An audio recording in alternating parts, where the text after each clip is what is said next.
Hello, everyone. Hi, welcome. I'll let you all have a second to get seated. And welcome to those that are watching via the live stream. Okay, so we're going to get ready. This is our first panel of the day, and I really think I want this to set the stage because what we're doing here is we're having open dialogue, open conversation, and we're ready to move forward with student mental health research. Now, I made some notes. Most people know I usually just say whatever I want when I get in front of a crowd, but I do have notes. So what I'm going to first do is introduce myself. So my name's Amanda Uliaszek, and I'm, as Kristen said, I'm the Associate Director of Research for Inlight. I'm also an Associate Professor in Psychology, and I'm the Acting Chair and Director of Clinical Training for the Graduate Department of Psychological Clinical Science. So I'm based at University of Toronto, Scarborough, which is why it took me so long to get here and why I was late, because I'd never come here. And I research student mental health, no surprise, but also a host of other things, mostly focused on personality pathology. So what are we doing today? What is this panel about? Well, for too long, the researcher came up with the idea, the researcher designed the research project, the researcher analyzed the data, and then the researcher took the results and told other researchers about it, and then patted themselves on the back, and then went on to the next project, right? What we're talking about today is how do we actually make an impact? How do we do collaborative, student-centered research that actually moves the needle on improving student outcomes? There's a statistic, at least in terms of medical research, that it takes 17 years for an evidence-based result from research to actually impact practice. And you know what? In student mental health research, we don't have that kind of time. Students want changes now. Staff want changes now. Faculty want changes now. So how do we design research projects that go ahead and make the impact clear and move on to better outcomes for our students? Maybe there's two things that sometimes have gotten in the way. We need more voices and more speakers brought to the table as we're designing these research projects and we're disseminating our findings. And when we bring lots of voices to the table, we need translation. We need to speak a common knowledge language. So sometimes the students and the researchers and the staff and the leaders are speaking in different languages. And so what we're going to do here again is talk about how can we get on common ground? We're all working towards the same thing. We are all working to improve student outcomes. So what we're going to do today is we are going to first talk about something that Inlight is already really great at, which I'm so proud of being part, is how we've engaged students. And our research that we promote and the fellowships we promote really have students at the center. So we're going to talk more about why both undergraduate and graduate student voices are essential for increasing the impact of our research. We're going to talk about the need for a whole university approach to student mental health. So how do we bring in staff members? How do we bring in student services to impact our research design, to disseminate our findings, making sure we're doing research that is beneficial to all? And then we're going to talk about the role of educators, so faculty, and of course, how do we actually enact policy change at the university level by engaging with senior leaders? So again, I hope that our discussions here and your questions make you understand that no matter who you are in this audience, you have a very, very important role in impacting student mental health, but also student mental health research. And that's what we're going to discuss today. Turn page. So right now I want to introduce Della. I know she's been introduced already. You want to, okay, we all know Della. And so Della is now going to lead the next part. Della and I are going to co-moderate this panel. Yeah, so thank you, everyone. Hello? Yes. Thank you, Amanda. I'd like to open our discussion by talking about student experience in university from a developmental perspective. Being a psychotherapist, I always look at patterns. For most students, this is a time of great transformation and identity search. Young adulthood is a time when early vulnerabilities to mental health challenges can become full-blown diagnoses given the right stressors. And as I mentioned before, receiving a diagnostic label as a young adult has a great impact on one's sense of self, and navigating the university system with that and seeking support is a challenge. As a graduate student, I'm also keenly aware of the importance of the student advisory relationship in the presence of a mental health disorder. We know that attachment patterns can easily manifest in this relationship given its psychodynamic nature. On the other hand, the increase in number of students and the strain that has been placed on faculty members make navigating this important relationship very difficult. And currently, there doesn't seem to be a system that mediates the role between graduate students and faculty members when challenges like this arise. So you're a faculty member as well as a researcher. How do you think we can address this issue, and where do you think the integration of accessibility services and mental health support at U of D can make an impact? Thank you, Della. So I think what's important here, the question is revolving around, we can't talk about student mental health research unless we talk about student mental health. And one of the things that we do at Inlight is we seek to develop future student mental health researchers. And that often becomes integrating with graduate training. So I have graduate students, some of them are in this room, and mentorship and how we connect to our graduate students is incredibly important. There's a power differential that has in the past, people have taken advantage of this. And I think one of the things we need to do is look at each graduate student as an individual and make a personalized mentorship and plan for them to go and meet their goals through university. Della also mentioned accessibility. One of the things, at least that is clear to us in the Graduate Department of Psychological Clinical Science is that accessibility needs and accommodations are not just for undergraduate students. There is a huge movement right now where graduate students are seeking disability accommodations, and there just isn't the right process in place for them. So how do we support our graduate students in bringing accessibility and equity to their graduate training is something that I would like to look at further in terms of student mental health research. Is that something that? Thank you.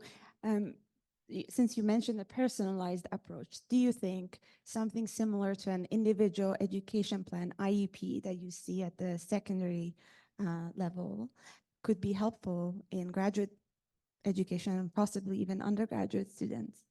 Yeah, I think one of the things we're doing, at least in terms of my research, which is focused on accessibility here at the University of Toronto. So my research project is focused on understanding self-advocacy, how that has to work for people to get their accommodations met, how stigma plays a role, how interacting with faculty can be very stressful for students who are seeking accommodations, but also the fact that accommodations are often, because it's a top-down approach, and because of such an overworked system, that not all accommodations actually accommodate. And so that's a lot of what the research is that we're doing now. Well, how can we bring things to be more individualized to the students? But again, this is one of those questions where it's not just about, okay, would that work? Is there money for that, staff for that, time for that? Can we actually have to study the academic outcomes to see if that actually helps? Are there other moderating factors? So this is a good example of a place where we need more voices to the table to understand accommodations for students.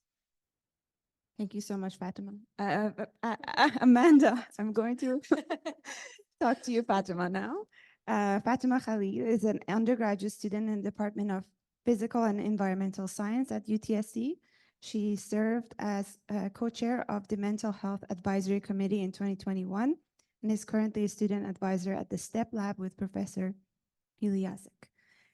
Fatima, can you tell us about why and how you have chosen to engage with mental health activism and engagement on campus? Sure. Can you hear me? Okay. So my biggest thing that kind of made me want to talk or learn more about student mental health research and advocacy on campus was I kind of had my own experience in terms of like accessing accommodations after I had been like accepted into the university. So I didn't have them in place, and I had to go through that process of like getting assessments, getting documentations, and it was a lot because I didn't know anyone else who was going through that at the time. And especially during the pandemic, our accessibility services, I think across like all three campuses were overtaxed, and it was really difficult to kind of be struggling with my own mental health and then also having to like go through the bureaucracy and see that other people were also struggling with their mental health, like at all levels of the university. And yeah, what made me kind of want to help and work towards making like student mental health better on campus was that I realized, students here, most of us are only here for 4 years, and those 4 years go by really quickly. And so I really wanted like the next cohort of students to not have to struggle the same way that I had. Because as I talked to more people, I realized like there were upper year students and students who had been there longer than me who were going through the same struggles. And it felt a bit ridiculous to like have this year after year after year be the same struggles and same problems not being solved. So yeah, that was my main motivation. And then I had started out with the Mental Health Advocacy Committee on campus, which was really amazing because I learned so much from the committee members, but also through admin, meeting with admin. So we kind of, we learned, like we talked to the students, and then we also kind of set priorities and things that we realized were kind of really big impacts on student mental health. And so that was a great experience. That was back in 2021. And then I started working with the STEP Lab as a student advisor with Amanda and Maya, who unfortunately can't make it, but great work. And yeah, that was just kind of like giving my input into student mental health research. And that was amazing to kind of see like the work that was already being done from researchers because I had already kind of gotten the perspective from students. So yeah, thanks. Fatima, I have another question for you. How can we foster inclusivity within mental health care? Great question.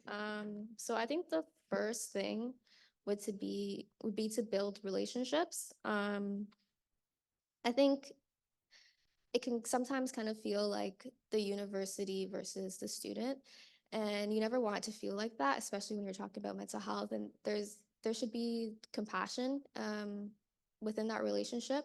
So I think coming from like a place of respect and respect of the responsibility that it takes to kind of say we're going to support students' mental health. Students see the sincerity behind the actions, and so when you see that the efforts are intentional and respectful, students will flock to you. You know what I mean? Like it's not that students are kind of they don't want to be part of these committees and research and all of these like great work that's being done. I think we just have to make sure that the space there is safe and inclusive.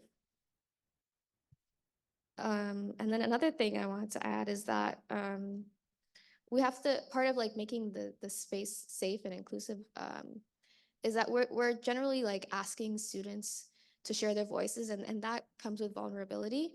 And I think there's a responsibility when you ask students to be vulnerable about their student mental health. And so I think you really have to like, we have to foster like a space of like protection for students so that students don't feel like they have to rely on whether this specific researcher or this specific counselor is a good, like is going to take care of them.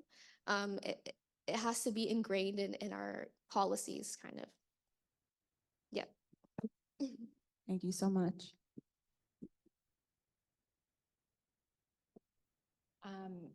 Thanks, Fatima. That's talking about how we can have a safe space is key, that it should be part of the culture of U of T in general. So I have a question for Della. Do you have any advice, or would you like to share any experiences about seeking mental health supports on campus? Fatima shared a wonderful story, so I don't know if you wanted to share anything with the audience as well. Sure. My experience has been good. I've noticed that there's short-term support for sure, but then there is external referrals, which take a long time to lead to real change. So my experience was that I saw a counselor for 5 sessions, and then I was referred to a program, and it took me a year to be on the wait list and get to that program. So by the time I got to the program, I had to deal with whatever it was I was dealing at the time by myself. Yeah, and I think those kind of stories that's exactly what we're talking about here, where understanding the perspectives from different areas about how student services kind of connect in. Maybe because we have a time, I might ask Fatima one more question. So how can we insert more cultural relevance and inclusion into student mental health research? Okay, yeah. So when we were working with the Mental Health Advocacy Committee, one of the things that came up a lot was that there was the university mandated leave of absence policy at the time that was very controversial. And students kind of shared their concerns in that they felt like that it contributed to the kind of stigma around mental health and accessing mental health services. And I think that was one of like the biggest things that was brought up in that committee. But it felt very much like it was just the students who were talking about it. And so I think in terms of researchers trying to be more inclusive, it's amazing. And I think one of the ways that they can do that is to listen to student voices and also amplify our student voices. I don't think it's enough to simply kind of hear it, write it down, and publish it. I think we really have to like foster those relationships and when students are saying that this specifically is something that's really a big concern to us, I think we need to kind of bring that conversation into more spaces that aren't just student spaces, especially in the research space. And then, yeah, I think that's the biggest thing for mental health research. Yeah. Yeah, and Sasan, oh, there I am. And I think that's one of the things I'm hoping everyone comes away from this panel with is about, it's not just taking the students' information or the staff's information or the senior leaders' information, writing it down and moving to the next thing, right? It's how do we continue to engage students as we're figuring out what the data mean, and we want knowledge on how to amplify student voices, right? How do we continue to do that and make sure students feel represented and increase that impact? Right, thanks. Now I'm going to introduce Shari Russell Opara. Shari is the Director of Health and Wellness at the University of Toronto Scarborough. She holds a Master of Education, completing her postgraduate work in the Department of Leadership, Higher and Adult Education. She also holds a postgraduate certification in Human Resources Management and a postgraduate diploma in Art Therapy. Shari, can you tell us a little bit about how you and your staff at the Health and Wellness Center have connected with student mental health research? Yes, most definitely. Thank you so much, Della, for that. So the team at Scarborough campus, the Health and Wellness Center there, over the past several months, have been collaborating with researchers and their study that's actually funded by Inlight. So we're working with a principal investigator who's Dr. Anthony Rocco, as well as co-investigators Michael Carnival, as well as Anne Maltagar. And we're collaborating on the research that they're completing around measurement-based care. And they're looking to ensure that students of multiple backgrounds, identities, intersections of those identities, all of that is factored into the way measurement-based care is disseminated. And so they reached out to us, and they reached out to us early in the process, which was really nice. So we had enough time to be able to set up, and we're really excited about the partnership. So our team specifically, the welcome desk teams, when students come in, it's often the first point of contact. So there's an assistant there at the welcome desk. And when students come in for mental health care, like a counseling session or an appointment with the mental health nurse, for example, our assistants at the front do ask the students if they'd care to participate in this study. So we support with the recruitment aspect. And we really appreciate being able to work with Michael, Anthony, and Anmo on this research. What do you wish researchers knew about engaging student services in their research designs? Okay. Thanks for that question. So I wish that researchers knew, specifically the health and wellness as a student service, that we're here for it. We want to connect. We need each other. That it's a platitude, but we're better together. So we'd like to work together on the research because we have the real world application. We're there sitting with students in these appointments, and so it's really important that researchers know that we're here. So connect with us. We're very much open and willing to participate in the research design. And what is your advice to researchers if they want to connect with health and wellness or share results? Ooh, share results. I like that part. We have to be involved in the research as well, of course. But so the advice I would give is reach out early. We do have a number of researchers, students that will reach out quite regularly. Actually, we receive requests to participate in research studies, and sort of a common theme is we're engaged later on in the research. And so reach out to us early, and please do not be discouraged if you do not get a response within a really tight time frame or a short time frame, because we're just working through capacity and the service delivery model that we're within the Health and Wellness Center. But we do. That's how we started the work with this Inlight funded research project with Michael and his colleagues. So reach out early would be my advice. This is not on the script, but I was thinking, do you think it might be helpful for Inlight to support two kinds of fellowship? Ones that encourage generation of empirical data and ones that translate that research into concrete recommendations that can be applied? So the question is, would I think both would be helpful? Yeah, most definitely. So we work with, obviously, empirical evidence that's been provided. So obviously the therapeutic modalities we use within the center, we go off of like cognitive behavioral therapy and dialectical behavioral therapy, et cetera. So our team of clinicians is trained to use those approaches. But I think both would be really beneficial. So yeah, thank you for that. I love that you said like we're better together, because I think that's kind of the whole point of this, is that the more voices to bring to the table, it's necessary.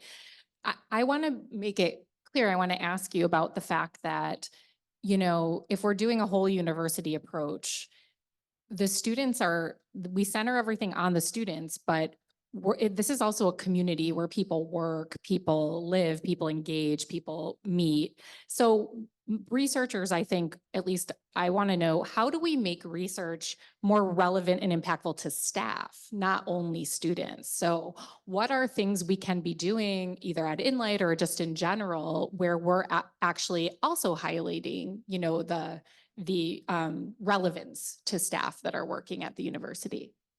I really appreciate that, Amanda, because we need to be in the same room together like this, right? So like I mentioned, we have clinicians that are sitting side by side with students and going through this in the real world. Those clinicians meet within their health profession to do peer consultation and discuss mental health cases. Then we have interdisciplinary sort of tables where we sit with other health professionals within the team And the reason I'm sharing all of this is those tables, they're noticing like opportunities and gaps and things that could inform really good research questions. And so us getting in the same room, in the same space, I'll, share we have a health and wellness center advisory that advises on the programs and services that we have for the upcoming academic year. So we have that every year, and it's cross-representation of the campus, but researchers are not at that table. And so I think, why not have researchers? So we have librarians and staff members, students, but specifically having researchers at that table as well, so they can hear about the opportunities that are available to, and some of the gaps and things that could help inform those and formulate those important research questions. So we need to get in the same room, though, around the same table. Yeah, and I think, like, from my experience, a lot of the research that I've done is because someone somewhere is doing something innovative. So either in a hospital or a clinic or a counseling center, and they want to pull data to show that and demonstrate it and translate it. And so what a great opportunity to bring researchers in. As you know, as health and wellness is doing these kind of innovative things. So I think, like, we've been able to highlight this essential role of bringing students, faculty, staff, knowledge users to student mental health research. So at this point, we're turning to Vice Provost student Sandy Welsh to help us understand the next piece of the puzzle, which is taking these research results and, actualizing the change at the university level. All right, I'll introduce Professor Sandy Welsh, who's currently the Vice Provost Students and Professor of Sociology at the University of Toronto. Before taking on this senior administrative role, she served as the Vice Dean, Graduate Education and Program Reviews for the Faculty of Arts and Science. Professor Welsh's primary research is in the area of workplace and sexual harassment, and most recently partnered with researchers at Western University and the Canadian Labour Congress on a national survey on harassment and violence at work, funded by Employment and Social Development Canada. Professor Welsh is an executive committee member for the Center for Innovation in Campus Mental Health. Pleasure to have you on the panel. Professor Welsh, how can research projects be designed to be more relevant and more likely to actually impact university policy or procedures? Thank you for that question. I think first there's some work that the university, and I guess today I am the university, so that the institution, or really my office needs to do, is we need better pathways in. Like Shari and her clinic have had researchers approach and come in. And I think at the same time, we have people in our clinics who are really busy, people in our accessibility services who are really busy, have to prioritize how we're serving our students. And it's about how can we work with our clinics, with accessibility services, with our researchers to develop better pathways in, so that it's not just about an email reach out, but we've got some processes. And that's something that I've actually been talking to our new provost about, because we've got a good pathway in for researchers, both student and faculty who want to do surveys.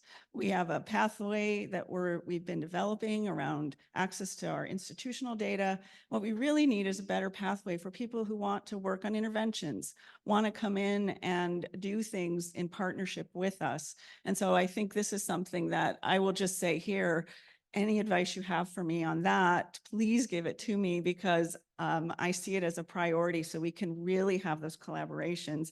Because I think to have it be relevant for us, it's for us to, I agree with Shari, for the relevant people who are working with our students to have that seat at the table early on, and to be able to share, first and foremost, we want to know that you're talking to our students.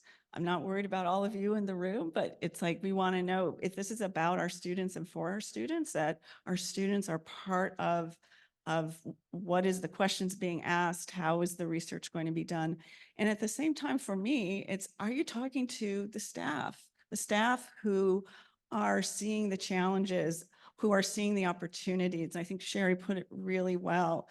And it's about coming in as a researcher. And I will note that in my own work, I have had some of my projects that have been with community organizations. And I've made some mistakes early on and I have learned from it. And I think it's similar with working with us. Coming in, you may come in with a great theory, a great idea, and is approaching it with some flexibility. Flexibility to go, okay, I want to do this, but what the priority right now or what the challenge they're facing is this. I can adjust it. You know, that for me, that's as a researcher, that's part of the creative research process. And to really work with us, because I think where it will help us is certainly there's research that happens that's out there that we read, that we, that we read to inform the services, not just in our clinics, not just in accessibility, but all sorts of our services. But if we're really going to be able to improve things for our students and design things that will help our students and hopefully other students, it's really to be working with us in a way where we have some agreements and understandings. I will also note that our clinics, and maybe here Shari will say, come on in, and I'm going to be a little, please protect them a little bit, because the clinics are not funded to do research. So when we're asked to do things like help with recruitment, help with other things, please don't be offended if we say, do you have any resources to help us with that? Can we work with you to find a way where we're protecting the privacy, the health information of our students, but we may need some help and resources because we have very busy front desks, very highly skilled and talented front desks that are working to make sure when our students are calling that we are triaging them correctly. And we do want to work with you. And sometimes we may need a little bit of help, both your people and other resources, if we're going to really make it work. So I would also say that's part of it. And then I think it's about working with us on, when you're writing up the results, and it's also about writing it up in a way that we can then take it and implement it. It's also why I think that pathway is so important, because with a pathway that's coming in that's saying, we want to partner with you, which we all do, like that's part of my priorities, is to get more faculty involved. We want to partner with you in a good collaborative way.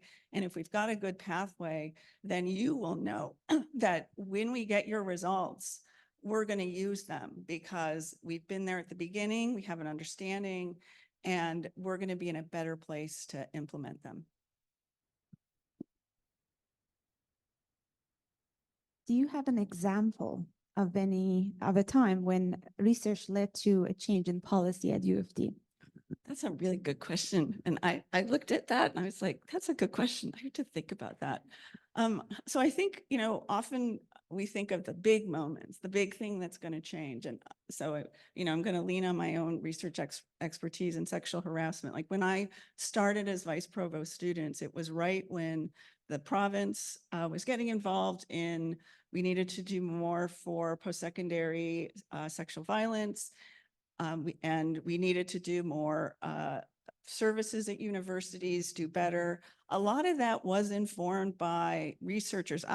While I was vice provost students, was speaking at a number of panels around that the province was sponsoring, to hear from researchers and to hear from students. Students were a big part of those conferences. So I think there are these big moments where we see these big transformational changes. Where I've seen the more important changes have been the things that are maybe about a key issue. The way that we redesign our mental health services and move to the same day, next day care was based on research that had been done. And then it was also informed by our staff and by our students' experiences and by what we can do here. I think there's lots of examples. I also view research a bit more broadly, and Fatima mentioned what's now called the supportive leave policy, which was the mandated leave policy. That policy in and of itself, there was research that informed it, and at the same time, you could call it research. I'm a sociologist. Sometimes I say we're doing focus groups, we're doing interviews. We made a significant change to that policy by listening to our students. So it was a different kind of research that we were doing, but I think it gets back to listening to our students and making the changes that are needed to balance all of the things that we need to do. So I think I'll stop there. That's great. Thank you so much. So, personal question. If I'm a researcher and I have results of a study and I want to share them with you or someone at U of T in hopes of catalyzing a change, what would be like your advice for a researcher who's doing a study that wants to kind of take these results and move them to the next level? I'm going to take a page from Shari and say, send me an email. Send me an email. You know, we have had researchers do really helpful things over the years. There was, we are still using the results from that. I think, you had mentioned commuting, you know, this was early on in my time as vice provost students. There was a 4-university study on commuting and the lengths of commutes, and that's been updated a few times, you know, and that was work that, you know, we were part of, but I'm also sometimes bugging those researchers to say, do you have anything new that we can know about our students' commuting patterns? But I would say for any of you in the room, and in particular for our student researchers, just send me an email, please.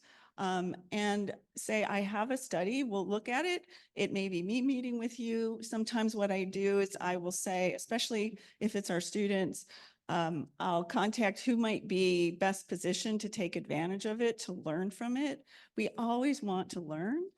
The catalyzing change part, I think, is something to talk about, but please know when we're a research university, the provost and I are wanting to ensure we are involving researchers. We're wanting to make sure that we are able to take advantage of the work that all of you are doing.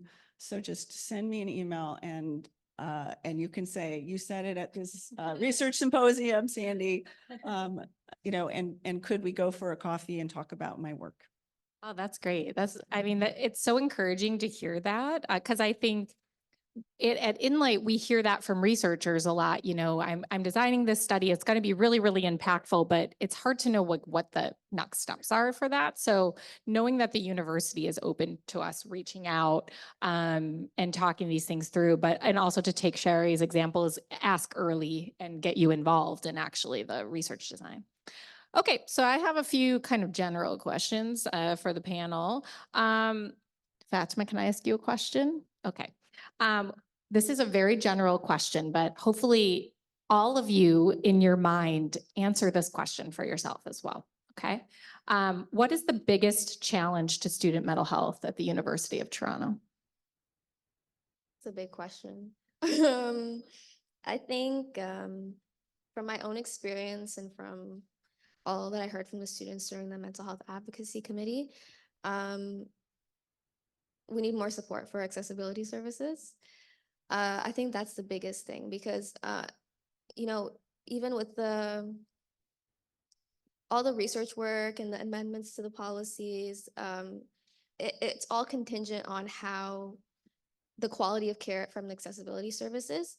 And, you know, like our students are, I feel like everybody is at the university is concerned about student mental health, but, you know, professors are told to kind of refer students to accessibility services, counselors, you talk to a counselor, you're referred to accessibility services. The accessibility services are overtaxed, and you know, I don't blame them at all because they do the best they can and they do great work, but there's so much that you can do with the time and energy that you have. And you know, in a perfect world, you'd be able to have the time to kind of reach out early, but with the way that like things are set up at this university and semesters and timelines, you know, people sometimes don't have the time to reach out early enough, and so they kind of some students are falling through the cracks essentially with accessibility services. And so I think we really need to support our accessibility services and our advisors and make sure that they have what they need to provide the best level of care. Yeah, I think that's the biggest thing. Yeah, that's great. And accessibility is something that kind of touches students, staff, faculty, instructors, educators, everybody. Della, same question to you. What do you think is the biggest challenge to student mental health at U of T? Two things. One relates to what you mentioned about accessibility services, where I heard from both students and faculty that what they provide oftentimes is extension in terms of time on assignments and work to be done, but there's no really therapeutic benefit to extending the timelines. So this service is not well integrated into a therapeutic system. Second, I think there has to be a shifting of vision for the role of university in mental health. Maybe we're not seeing student mental health as the responsibility of the university, given that there's a mental health crisis in society at large. Perhaps taking on that responsibility is the first step. Great. How about you, Shari, as a director of health and wellness? What do you see as the biggest student mental health challenge? So I'll say I agree with Fatima. It's a big question. And I don't know if this is the biggest. I'll say that this is what I'm currently seeing, what we're very much faced with. I'll start with a little brief personal sharing. So about 5 years ago, I'm approaching 5 years with working in a professional manner with the university. And I was coming in at the tail end of the task force recommendations being the report being shared and the administrative response, and things were really rolling. And then the pandemic hit, and at that point it was like, this is obviously it's happening globally, and everyone is experiencing this in different ways, but it's that word we're hearing now about polycrisis, and the fact that it's sort of crisis after crisis and layered on top of one another. And yet still I see, again, I'm going to say we're sitting in this room. So though it's a challenge and students still are showing up, and they're still in important ways, like Fatima is doing by showing up to those advisory committees and sharing their voice, there's just so much going on. And I think that is an incredible challenge, because you have to obviously nurture all parts of the things that are going on and impacting our students and us as administrators and staff members and researchers and really all of us. So I say the biggest challenge is the volume of things that are going on. But while I'm still so incredibly heartened by the fact that the university continues to make progress, to, like Sandy mentioned, 90% of the recommendations, and I'm directly involved with the work, so I see the improvements. I see we are making those those that move forward. And so though it is a big challenge, I see that the university is rising to those challenges and meeting it with action. So I'm heartened by that as well.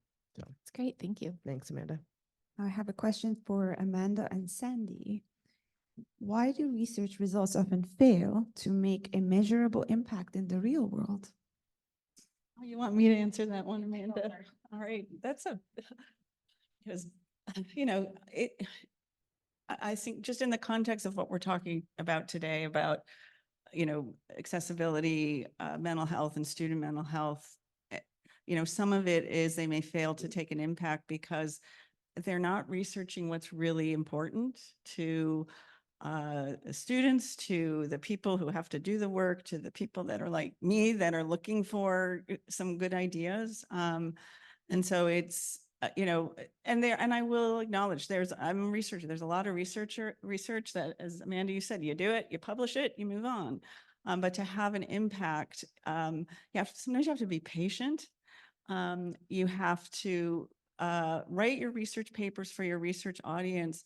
And if you don't spend that time on, translating it into a language that those who are not researchers can understand, or those who are not an expert in your field can understand, it will have limited impact.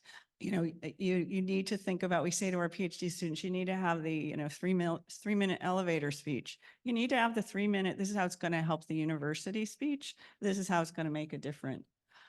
Ready to go, so we can understand it, and then we can have more time, or you'll get in the door where we can have more of a conversation to talk about it. Yeah, and I would agree with all of that. I think to mix some metaphors, I think we also not only speak different languages, whether it's students, faculty, staff, researchers, but we deal kind of in different currency. So from what's important to students is different than what's important to the people standing in the front of the lecture hall teaching. There are different important things to senior leaders. We have to understand what's important to everybody, be open and take those other perspectives. That way we can develop that common language and actually, show and test and measure outcomes that are relevant to everybody involved. We can't do this in isolation. And so I think that's one of the biggest reasons why research maybe doesn't have a measurable impact in the real world. I can have how many publications or I can have a grant, but is my research actually helping anybody out there? That's what's important to me or should be. And maybe that's that culture shift as well. As researchers, we're often reinforced by publications, by promotion, by accolades, whereas it would be great if we could also be reinforced by the measurable impact on how we help others in our community. I really like that. We can use the same system, but reward a different outcome. Yeah. Now I have a question for all of our panelists. How can we translate knowledge so that we can speak the same language?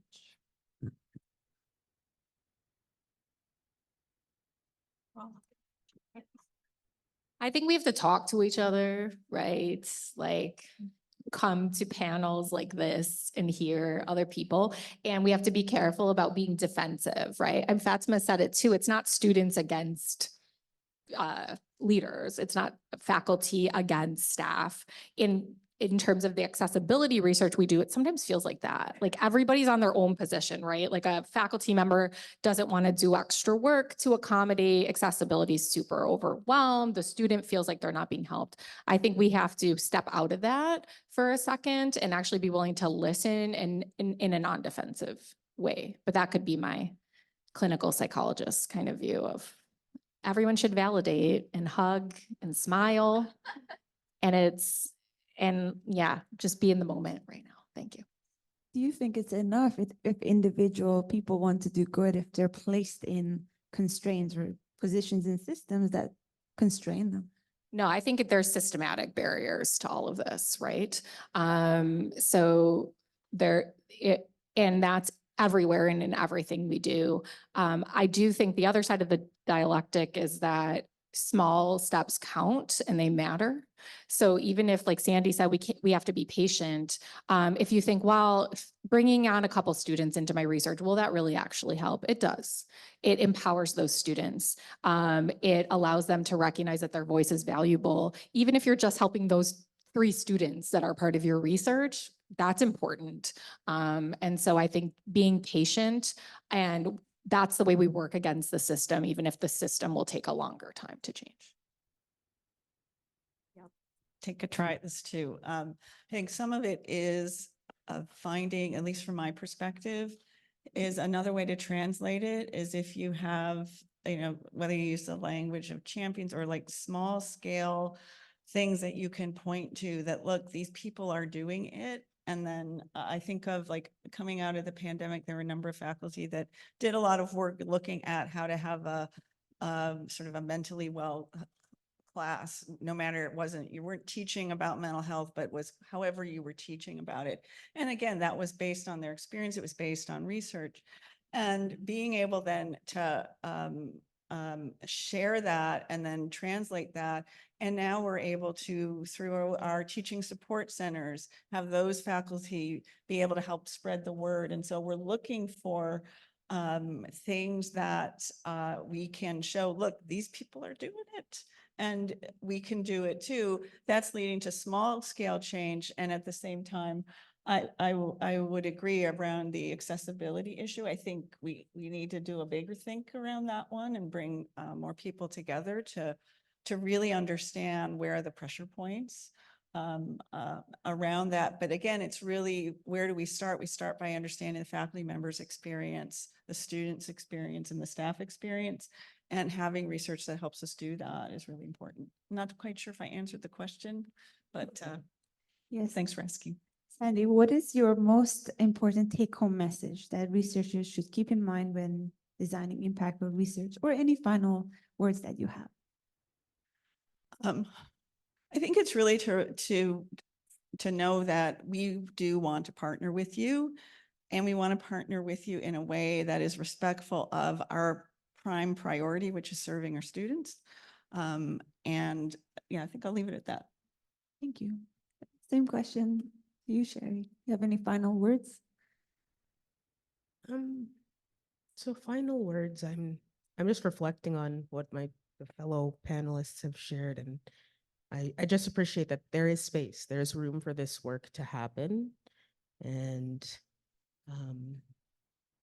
just there's words coming to mind, like being patient, realizing that, being empathetic of the other positions of researchers and administrators, students, etc., that we all have a place at the table. All the voices matter. And I know sometimes, and I think about Amanda when she talked about defensiveness, some folks might come into it with, I know, like, I'm not a researcher.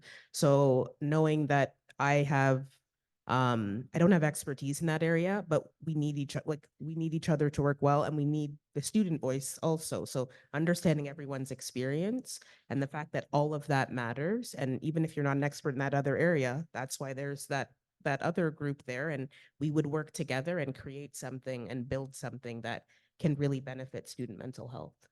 Yeah. I agree. Just the fact that we are here as students is a testament to the collaborative nature of Inlight. Amanda. I think I've said a lot already. So I just say all the knowledge is in this room, like maybe almost all of it. So look for those people or places or things or services or actions that haven't been included yet and try to include them. We don't know what we don't know. So we just need to keep expanding kind of our vision on what's important and what's relevant. And then we can have more impactful research, I think. Yeah, I think I kind of want to go back to what you said about like that common language. And I disagree a little bit, and I think that we are speaking the same language. But like you said, sometimes our priorities are different. But I think at the end of the day, especially after the pandemic, I think the pandemic was a big like pivotal moment for student mental health on campus, and I had a lot of gratitude towards my professors and to support staff and to admin as well, who kind of, there was like a resurgence of compassion in our university, especially because I had started studying before the pandemic, and I noticed that shift because professors really like wanted to help students, and they were getting a lot of like that kind of initial like students were going to professors like initially when they were having any like student mental health crises or issues, because that's like their first point of contact when you have an assignment due and you need to let somebody know. So yeah, I think kind of talking about those stories and amplifying the work that the professors are doing on their own, as well as like some of like the kind of informal research that's happening on campus with our student unions and advocacy groups. Those groups are also bringing together a lot of voices and kind of key priorities for the university and for mental health. Yeah, one thing that Amanda said was being patient and being kind and all of those things. Those are really important actually when you're talking about student voices, because everybody is stressed. So we understand like where people are coming from. Yeah, I think when we kind of feel that we need to translate, we kind of reinforce those silos that we work in. And at the end of the day, we're all part of this university.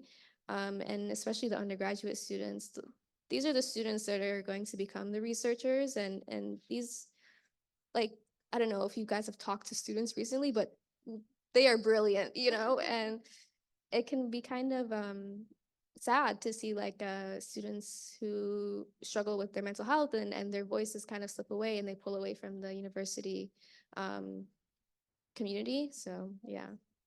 Thank you. That's great. Thank you. All right, now it's time to see if audience have any questions. Sarah has the Oh, knowledge to share. Hi, so we only actually have a couple of minutes, and just a reminder, because this is hybrid, we're doing questions on Slido. But so I have a question. What is the biggest change in this field, and this is including research and advocacy, that promises to promote real change in the years to come?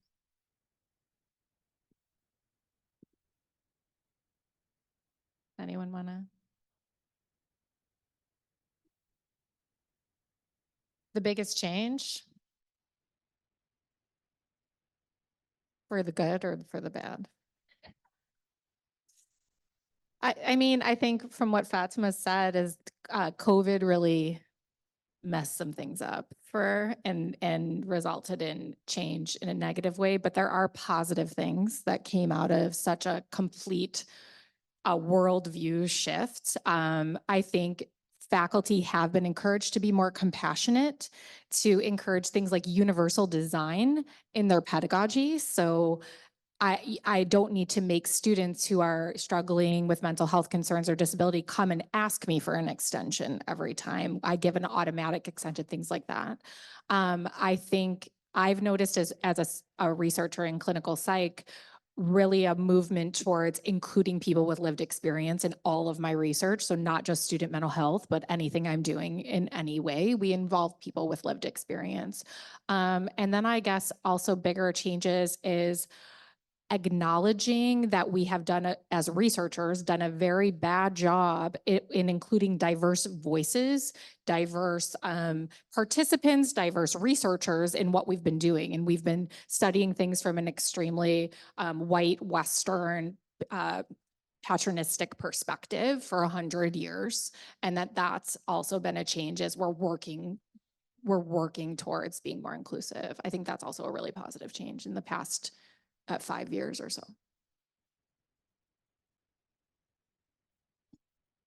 I'm happy to add to that question as well. So one of the changes we've seen, obviously, and it's around access. It's both, I think, a positive and a negative.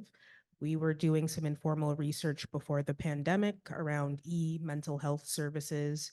And then we quickly had to figure out just providing those services as the pandemic hit. So it's good because folks can access mental health supports where they are, but that also comes with its challenges. You know, where you are isn't safe, for example, or we know that there's issues with accessing mental health services globally. So I'd say it's access. It's both a positive that folks can access things more readily, and the speed of being able to do so can be a positive thing, but it also can, you talk about isolation and students feeling, you know, disconnected or not that sense of belonging. So that's the area and space we're really working in and towards, to be able to rebuild that sense of community when people feel that distance still and far apart as students. So I think that's both a positive and negative sort of is around access. Okay, thank you so much, everybody.